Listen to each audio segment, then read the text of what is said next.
Hello, Scorpio Collective. Ako po si James from James Tarot PH. Ito po ang inyong weekly reading for Feb 23 hanggang 28. Sa mga Scorpio, alamin natin kung ano naghihintay sa inyo sa huling linggo ng Pebrero. Okay? So let's begin. Inhale and exhale. Holy Spirit, Spirit Guides, ibigay natin kay Scorpio ang mga mensaheng dapat nilang malaman para sa linggong ito. In your overall energy, meron po kayong the Hanged Man. Beautiful. In the area of what you need to focus on, meron po kayong the Eight of Cups. In the area of what you need, meron po kayong the Page of Swords. In the area of what's affecting your current energy, meron ka pong the Empress card. Beautiful. In the area of your near future, meron po kayong the Eight of Pentacles. Lovely. In your challenge, meron kang the Wheel of Fortune. Sa fortune nyo po, meron kayong the Five of Swords. Beautiful. In your divine messages, meron po kayong the Sun card. Okay na to, kompleto na. Maganda na siya. Lumabas na si Sun para sa inyo. So, this is really a good week for you. Okay?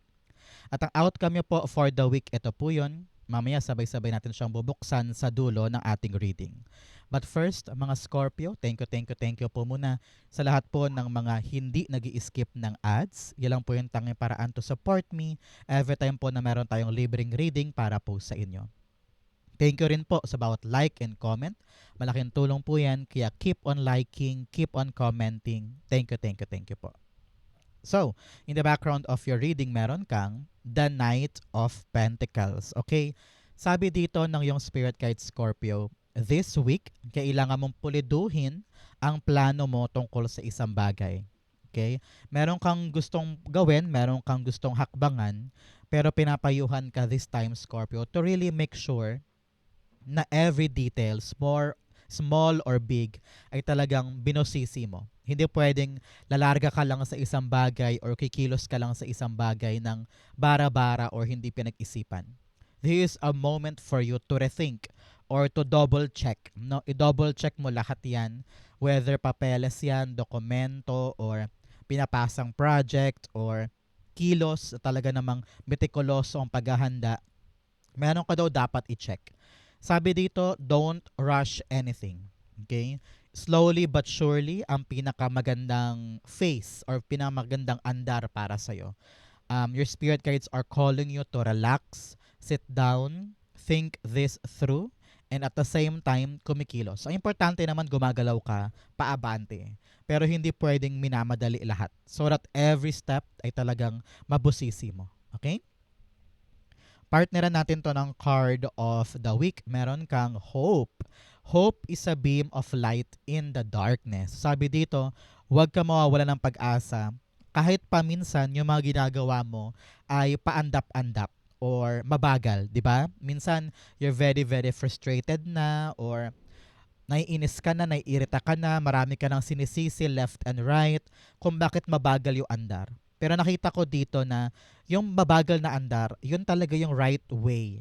Maybe because God is protecting you first or hinahanda ka pa or hinuhulma ka pa para pag dumating na yun, ready ka na. Now, namnamin mo daw yung mabagal na phase because dyan ka talaga makaka-build ng character at dyan din maganda yung andar ng takbo nung ginagawa mo. Kasi naramdaman ko na kapag minadali mo ito, baka lalo pang maging komplikado yung lahat. So, don't lose hope. Everything now is in God's better timing para sa'yo. Okay? Especially in your core energy, meron kang the Hanged Man. Si Hanged Man sinasabi dito, teka, pause muna tayo. Teka, relax muna tayo. Tingnan muna natin yung mga ginagawa natin bago tayo mag-push forward. Nakita ko dito na meron kang dapat buhisiin daw and you need to see it on a better light. Parang meron ka kasing ginagawa na limitado lang yung pananaw mo, kaya parang ang liit-liit ang tingin mo sa isang bagay. Pero pag nilawakan mo daw ang isip mo, you will figure out na parang, ay, teka, mali pala yung atake ko. Ay, teka, ganito pala dapat. So, if you could just adjust your vision or perception about something, lilinaw sa'yo yung action. Makakabuo ka na ng mas kalkulado, mas matibay, mas solidong plano paandar. Kasi halimbawa, dati, gamitin ko itong example. Example, Pangarap mo maging singer. And dati ang plano mo ay mag-audition ka sa mga networks. Babiyahe ka papuntang Maynila, mahal-mahal ang pamasahe, back and forth. Pero lagi kang nare-reject halimbawa. So ngayon isipin mo, teka, paano ba ako magiging singer na hindi ko kailangan daanan yung ganong proseso? Na parang, ay, what if mag-upload muna ako sa TikTok o kaya sa YouTube o kaya sa Facebook. Tapos kapag nag-viral, baka doon ako ma-discover. Maaaring makahanap ka ng ibang paraan, no? Kung paano mo magagawa yung isang plano. Parang ganon eh. So now, pag pinalawak mong isip mo, may isip mo na, ay, meron pa palang ibang way for me to accomplish this. Daanan ko nga. Yun ang kailangan mo isipin this time. Kaya pinapayuhan ka talaga, Scorpio, to pause. Mag-pause ka muna, teka muna, dahan-dahan muna, wait lang.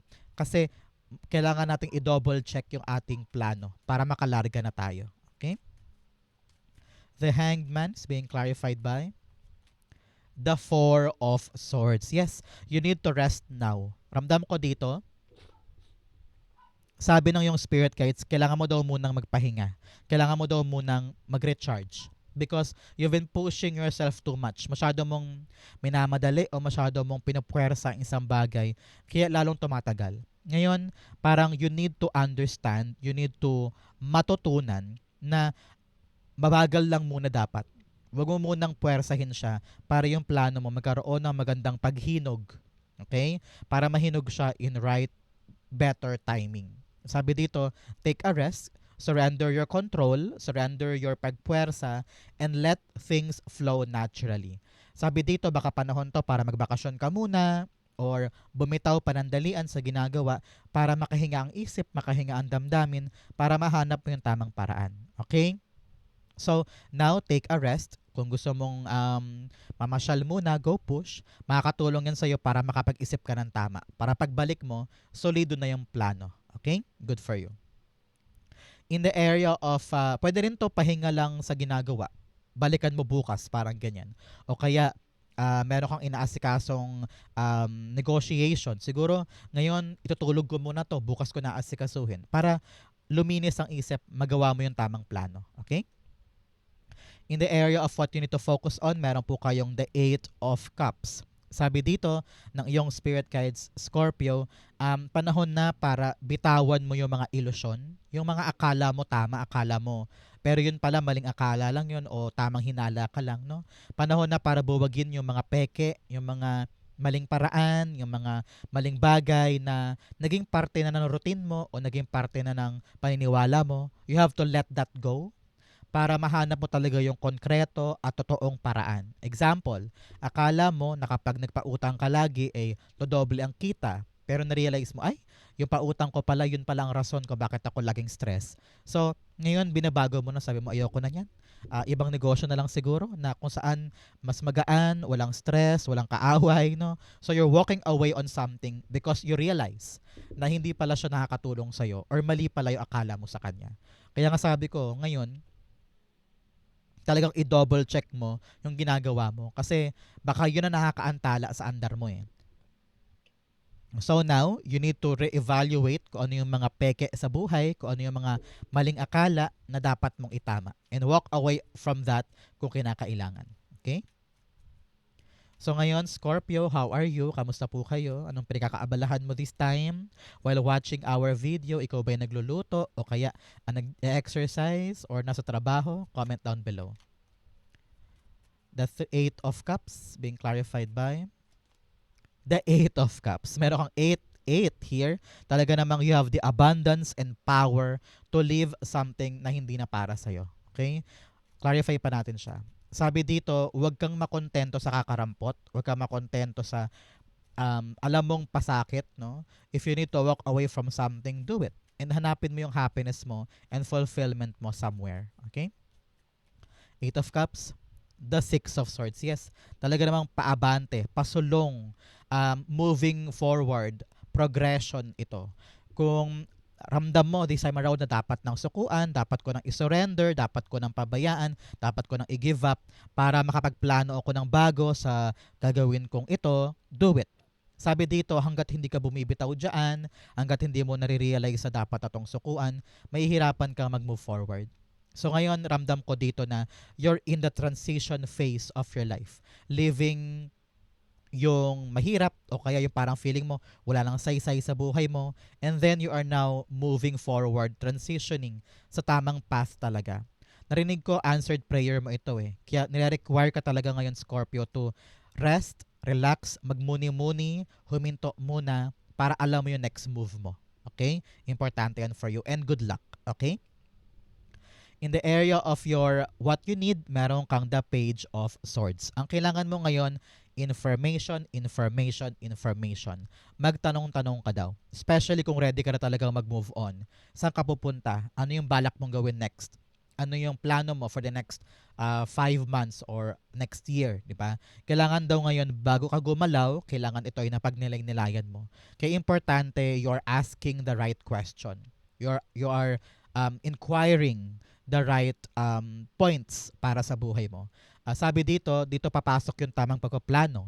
No? Kung may plano ka about something, make sure na legit, totoo yung mga nakuha mong impormasyon, yung mga na-research mo. Example, iiwanan mo na tong trabahong to, sabi mo, ayoko na, move on na ako, hindi na ako masaya, I'm now ready to, have a different journey. So ngayon, kung papasok ka sa bagong industriya, kailangan alamin mo kung ano yung nire-require sa'yo na kailangan pagdaanan para makapasok ka doon. So ito yung angkla mo para makapagplano ka ng tama. Okay? So, wag ka daw mailang magtanong, wag ka daw mahiyang magbusisi or mag-ask ng favor from other people. Panahon to for you to gather more information that you need para magamit mo siya sa mga planong ito. Okay? Importante yan. Clarify natin. Page of Swords is being clarified by you have the King of Cups. Yes, you need to bring back the balance in your life na para bagang matagal nang hindi balanse dahil sa mga dapat iwanan na ito. Kaya talagang ramdam ko dito na parang na-drain ka eh. Drain na drain ka eh. Pagod na pagod, overworked, underappreciated. You feel like parang dapang-dapa ka dito. Kaya sabi ng yung spirit guides, let's go back to our prayer. Let's go back to our close relationship kay God para maisip natin yung divine intuitive power para maisip mo kung anong dapat gawin. Ngayon, pag sumikapin mong balansehin ang life, no? Learn to go out more often. Wag mo daw masyadong bugbugin ang sarili mo sa trabaho or sa pag-iisip. Panahon daw to really palayain ang sarili mo para makagaan sa damdamin. If you need to have a heart-to-heart talk with this person, maaring boss mo to o tatay mo, someone that will really appreciate you and listen to you sa mga sasabihin mo para doon makakuha ka ng tamang payo, tamang guidance at maharap mo yung future mo ng mas matino, no? Kailangan mo ngayon ng kakampi, kailangan mo ngayon ng gabay. At kung sino man tong taong to na pinagkakatiwalaan mo, siya yung magpapalakas ng loob mo para lumaban, para mag-research o aralin yung mga next move mo. Okay? In the area of what's affecting your current energy, meron kang the Empress card. Sabi dito, kung ano man daw itong kine-create mo for yourself, for your future, ngayon daw kailangan talaga pagplanuhan muna.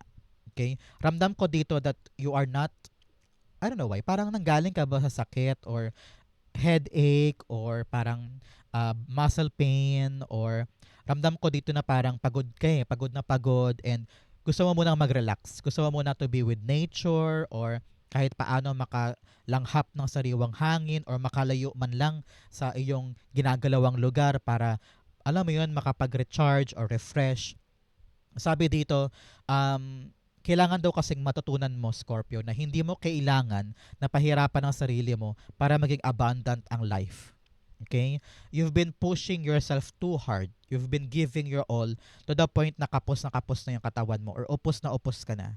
Sabi dito, next time, you need to understand na kailangan ikaw muna yung okay. Kasi pag okay yung katawan mo, okay ang isip mo, lahat ng pinapangalagaan mo, magiging okay din. Okay? So, now, recharge, take care of yourself, unahin daw ang sarili. Nakita ko dito, go on, watch movies, watch TV, pamper yourself, magpa-parlor ka kung kinakailangan, go out, have fun, para ma-recharge ka, para makabawi ang katawan. So that pagbalik mo, with the implementation of this new plan, kung ano man tong inaalagaan mo, ay tumubo na kasi kayang-kaya mo na siyang panghawakan. Importante na okay ka para makapag-isip ka ng tama at makapag-relax ka ng tama para panatag ka. Okay? Clarify natin to. The Empress cards being clarified by, you have the Sun card. Yes. Ngayon, you really need to free yourself from all the bigat. Ramdam ko yung bigat dito eh. Mabigat na para bagang pinapasan mo kasi ang lahat kaya parang na-burn out ka eh. O kaya parang naupos ka eh. So sabi dito, if you could just free yourself from all of this at ma-realize mo sa isip mo na, ay, para pala magtagumpay, hindi ko pala kailangan i-sacrifice ang sarili ko or i-sacrifice ang health ko o ang energy ko. Sabi dito, kayang-kaya mong daanan ng life ng lightly lang, no? Magagaan na paraan and enjoy it even more. Kasi kapag masyado mo daw sineseryoso yung mga bagay-bagay, lalo kang bumabagal, lalo kang tumatagal. Now is the right time for you para baguhin yon. Okay? Especially in your near future, meron kang the Eight of Pentacles. In the near future, you will land, no? You will land on a job, career, or passion. Pwedeng negosyo to or pagkakakitaan na project na talaga namang expert ka doon. Kita ko dito na you're enjoying what you're doing. Ramdam ko na sabi mo, dito talaga ako swak na swak. Dito talaga ako mag-excel kasi passion ko to eh. Gusto ko to, love ko to. Nakita ko that your hard work here will be paying off, no? Kumbaga yung pinaghihirapan, merong pinapatunguhan. Kaya kung meron po sa inyo naghahanap ng trabaho, there is a confirmation na yes. Kung nagtatanong po sa inyo kung negosyo mo ba magiging okay in the near future, yes. Pero importante, Scorpio, na planuhin mabuti. Ito yung precursor, ito yung level 1, kumbaga. Pag-isipan, paghandaan, pagplanuhan, kalkalin lahat ng impormasyon, and then work hard for it. Kasi yung success, kayang abutin. Kailangan lang talaga nating daanan yung proseso para mangyari siya. Okay? Clarify natin. The Eight of Pentacles being clarified by the Nine of Swords. Ayan, nag-overthink ka na naman. Iniisip mo na naman na kaya ko ba talaga? Magagawa ko ba to? Ma-accomplish ko ba? Baka mapahiya ako? Naku, baka malihis? Naku, baka mag-fail? Pinapangunahan mo yung sitwasyon. Imbes na i-enjoy mo lang yung trabaho, pag-aanin ng loob, pag-aanin ng proseso, pinapahirapan mo na naman ang sarili mo. So, ano yung lesson dito? Always do not think of the negative outcome. Kung kaya mong paglaanan ng effort yung negative, paglaanan mo rin ng effort yung positive. Kayang-kaya mo yan. Kayang-kaya mo ipanalo to. Kayang-kaya mo ma-accomplish yan. Kaya don't think too much. Huwag kang magpapaburden sa mga negative thinking mo. Okay? Yakang-yaka mo to. In your challenge, meron kang shame and guilt and positive change. Sabi dito, kung ano man yung mga kahihiyan or mga kinakahiya mong bagay at nahigilty ka pa hanggang ngayon na pilit mong tinatago at pilit mong iniiwasan, panahon na para tanggapin mo yan. Magkaroon ka ng pangunawa sa iyong sarili na ang pagkakamali ay pagkakamali. Pwede mo pang mabago yan at hindi yan dapat mag-define sa'yo. Okay? Kaya mo pang baguhin ang buhay mo, so don't judge yourself and you need to grow. So hayaan mo ang sarili mong mag-grow kasi mahalaga ka, importante ka. Okay? You also have positive change. Sabi dito, lahat ng pain or pasakit or pagkalugmok or kalungkutan na sinapit mo before, gamitin mo yung inspirasyon para ma-shift mo yung buhay mo into something positive. Kaya wag ka nang bitter, wag mo nang balik-balikan pa yun para mainis, para magalit. Gamitin mo na lang siyang learning lesson para mapabuti mo ang buhay mo moving forward. Okay? In your challenge, you have the Wheel of Fortune. Sabi dito, paano daw iikot ang kapalaran in your favor kung wala kang kahandaan para baguhin ito. Okay? Nakita ko that you are undergoing the same pattern over and over and over again. Sabi ng yung spirit guides, kailangan nating i-revisit ang ating mga ginagawa or ang ating kahandaan sa mga buhay, sa mga ginagawa natin sa buhay para ito'y magbago. Narinig ko na if you could take action on something na pwede mo pang isalba, pwede mo pang iliko, gawin mo daw, no? Kasi sabi dito, alam mo naman ramdam mo naman kung ano yung mga dapat baguhin para magbago ang kapalaran mo, 'di ba? Pero parang parati kang nalulugmok sa comfort zone. time na for you to step out of that comfort zone. Panahon na para lumaban ka. Kaya importante ngayon, paghandaan ito, itong kilos na ito. Anong dapat gawin? Mag-recharge ka muna. Rest, hinga. Kasi masyado ka pang aligaga, frustrated, inip na inip, iritang-irita. Kaya pag nagpahinga ka, doon lilinaw ang isip mo para i-refocus or i-revamp or i-renovate itong plano na ito para makalarga ka na. Meron din po sa inyo specific message na para daw umikot ang kapalaran in your favor, kumilos ka na daw. I don't know why. Meron sa inyo, very specific to ha. Sabi, kaya daw walang nangyayari kasi hindi ka naman daw handang humakbang. Para imbes na lakarin mo daw, ayaw mo daw lakarin. Imbes daw na tawagan mo, ayaw mo daw tawagan. Nandiyan na daw yung papeles, ayaw mo pa daw asikasuhin. Parang ganon. Very specific to for a certain Scorpio. Nako, talagang lumalabas dito yung katigasan ng ulo mo. Ano? The Wheel of Fortune, the Eight of Swords. Sabi dito, iniisip mo lagi na hindi mo kaya. Na parang, hay, wala na akong solusyon. Ay, wala na akong magagawa. Ay, ganito na talaga yan. Kahit anong gawin ko, wala na, wala na, wala na. Kumbaga, sinasara mo agad yung potential. Sinasara mo agad yung mga options mo pa. Well, in reality, meron ka pang dapat gawin. Meron ka pang magagawa. So, wag ka mag-over analyze. And also, wag mong isabotage ang sarili mo. Okay? You can still come out of this problem. Kailangan mong umaksyon ngayon. Okay? Para makawala ka dyan. Meron solusyon. Akala mo lang wala, pero sabi nga ni Carlo Aquino, meron, di ba? So, you need to find that solution. Kaya importante, kung talagang gulong-gulo ka na at wala ka na mahanap na solusyon, importante talaga magpahinga muna. Mag-recharge, go out, magbakasyon, para kapag napahinga yung isip mo, doon papasok yung solusyon para makalarga na. Okay? In your fortune, meron kang traveling lightly, simplify your life. Sabi ko nga, pagaanin ng lahat. Huwag pahirapan ng sarili. May mga magagaan na paraan para ma-solve lahat ng bagay. Discovering truth, you stand in the light of truth. Yes, panahon to para alamin mo yung mga katotohanan, mabuo sa isip mo yung mga dapat gawin para makalaya ka na dyan. Okay? In your fortune, meron kang Five of Swords. Sabi dito, sa kabila ng lahat ng pinaghirapang mahirap or pinagdaanang mahirap, sulit lahat ng yon. Kitang-kita ko dito that you became stronger, you became wiser, mas matigas ka ngayon, mas matibay ka ngayon. At feeling ko, you are better off now than before. Kaya kapag tatanawin mo yung past mo, Scorpio, makikita mo na, ay, marami na akong pinagdaanan, marami na akong nalagpasan. So, ngayon pa ba ako bibitaw? Ngayon pa ba ako mag-give up? No? Kailangan ko lang magpahinga para makabawi. Pero pagbalik ko, lalaban ako kasi kayang-kaya mo tong ipanalo. Kung ito man ay conflict with other people or hindi pagkakaunawaan, kitang-kita ko dito na maayos yun na yan. O kaya parang ikaw na yung taong, alam mo yung magiging bigger person and walking away with peace. Kumbaga parang nasa akin yung katotohanan. Alam kong ako yung tama. So, ba't ako problema? Bakit ako magiging down dito, di ba? So, tumilapon, maraming cards, hindi yan. Nakikita ko dito na papatunayan mo sa kanila na tama ka. Maraming mga taong nega sa paligid mo and you will prove to them that you are right. Okay? Five of Swords. The Queen of Wands. Yes. Now you are confident enough with yourself. Parang sabi mo, pakialam ko sa inyo, kaibera ko sa inyo, gagawin ko to, pangarap ko to, I will do this will make me happy, wala akong pakialam sa judgment nyo. Parang ganon. You are now ditching or you are now empowered so much na hindi na makaka-apekto sa iyo yung ibang tao from your past or mga taong nega sa paligid.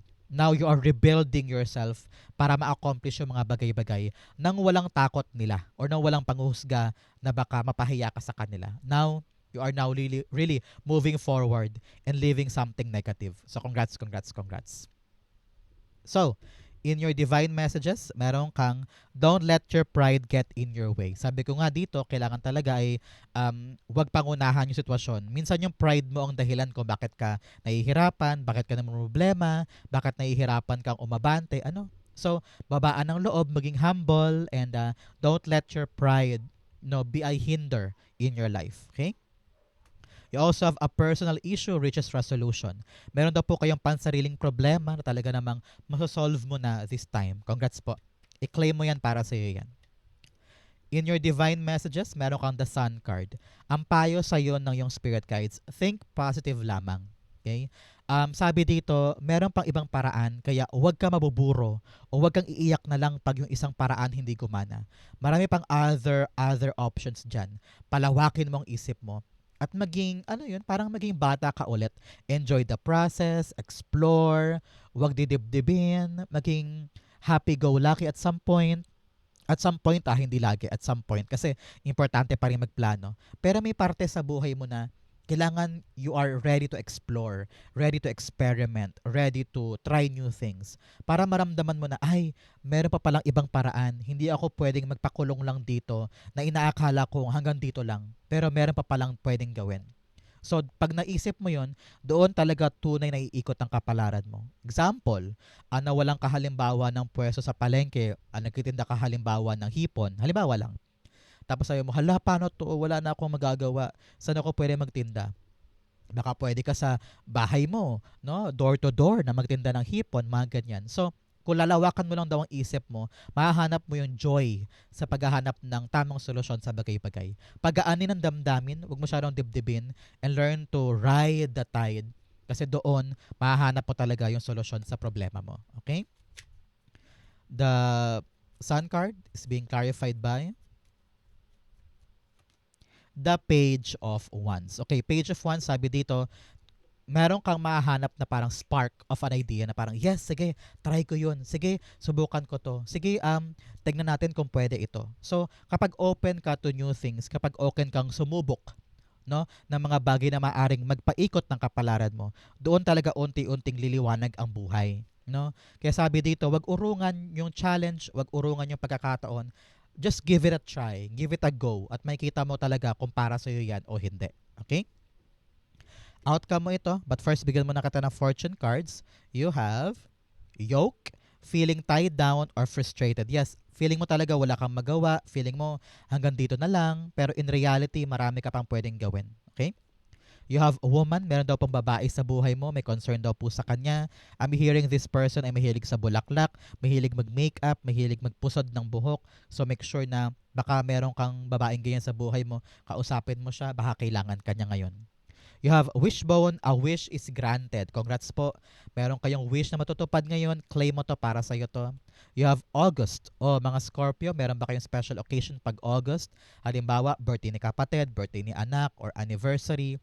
Kung meron po, ibig sabihin, this reading is for you. Pero kung wala naman, meron daw po kayong special milestone pagdating ng Agosto. Congrats po. At ang outcome ni Scorpio for Feb 23 to 28, the Hierophant. Okay, now, you are now having to step forward, no? Paangat sa ginagawa mo ngayon. Tinatawag ka ng yung spirit guides to ask for guidance. Meron daw tao sa buhay mo na medyo maalam. Halimbawa, balak mong magbarko, so mahahanap mo tong taong to na expert dyan sa pagbabarko na yan, na maaari mong matanungan na parang, huy sir, huy tito, huy kuya, paano ba magbarko? Tulungan mo naman ako. So, this person will be your guide para yung plano mo magkaroon ng konkreto at talagang solidong aksyon, no? So, if you need to ask for guidance, if you need to ask for help, go, push. Kunin mo yan para mas lumiwanag ang isip at mas magawa mo yung tamang gagawin this time. Okay? Sabi dito ng iyong spirit guides, panahon to really commit on something and give it a chance para mag-bloom. Kaya kapag kailangan magpahinga, kailangan dahan-dahan lang yung plano, hayaan mong umandar yung plano on its right way. Huwag mo daw pilitin, okay? Kasi nakita ko dito, sa tulong ng taong ito, mas gagaan at bibilis yung proseso. Kaya, ikaw ang kailangan mag-adjust dito, Scorpio, okay? Hierophant is being clarified by the Nine of Cups. Wow, alam mo na, Scorpio, kapag lumalabas si Nine of Cups in any of my reading, chance mo na to make a wish. So ngayon, pumikit ka na, i-wish mo na yan, it will be granted for you. So, Nine of Cups, in your Hierophant, sabi talaga dito, this person ang makakatulong sa'yo para ma-accomplish mo yung mga goal mo or mapalapit ka sa alignment ng iyong mga pinapangarap. You need to be open with guidance. Kapag may puna, kapag may advice, kapag may payo, pakinggan mo yun. Kasi yun yung paraan mo para makalapit ka sa iyong mga wish and goal this time. So, listen, and matuto ka sa example nila. Parang ganun. Okay? So, Scorpio, ito po ang inyong Feb 23 to 28. Saan po kayo nakaresonate? Comment down below. Babasahin ko po yan. Thank you, Holy Spirit, Spirit Guides, for the clarity and messages na dapat malaman ng mga Scorpio today. Thank you po for watching hanggang dulo. I love you. This has been James for James Taro PH. God bless everybody.